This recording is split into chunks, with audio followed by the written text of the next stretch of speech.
ভুতুড়ে ভোটার খুঁজতে এবার হাতে প্ল্যাকার্ড নিয়ে পাড়ায় পাড়ায় তৃণমূল নেতৃত্ব। ভুতুড়ে ভোটার খুঁজতে এবার হাতে প্ল্যাকার্ড নিয়ে পাড়ায় পাড়ায় তৃণমূল নেতৃত্ব।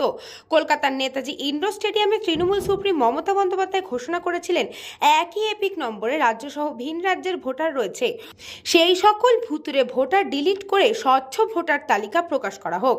আর এই নির্দেশ পেতেই রাজ্যের বিভিন্ন জেলায় জেলায় চলছে ভুতুড়ে ভোটার খোঁজার কাজ। আর এবার উত্তর চব্বিশ পরগনা জেলার বসিরহাট মহকুমার হারোয়া ব্লকের গোপালপুর 2 নম্বর অঞ্চল তৃণমূল কংগ্রেসের পক্ষ থেকে খাটরা এলাকায় 277 নম্বর বুথ সহ গোপালপুর 2 নম্বর অঞ্চলে একাধিক এলাকায় হাতে প্ল্যাকার্ড নিয়ে ভুতুড়ে ভোটার খোঁজার কাজ করছেন। সঙ্গে ছিল প্রতীকী ভূত। তৃণমূল নেতৃত্বের দাবি, অবিলম্বে ভুতুড়ে ভোটার খুঁজে ডিলিট করতে হবে এবং স্বচ্ছ ভোটার তালিকা প্রকাশ করতে হবে। পাশাপাশি তারা বলেন, ভুতুড়ে ভোটার খুঁজে তার প্রশাসনকে জানাবেন এবং এ বিষয়ে প্রশাসন যথাযথ ভূমিকা নেবে বলে আশা করছি, এমনটাই দাবি করছেন নেতৃত্ব।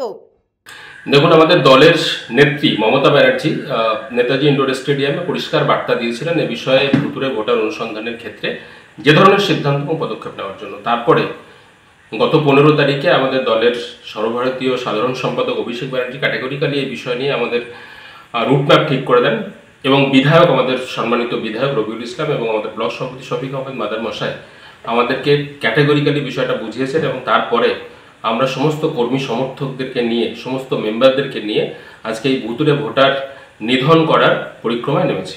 ব্যুরো রিপোর্ট, নিউজ মগো টাইম।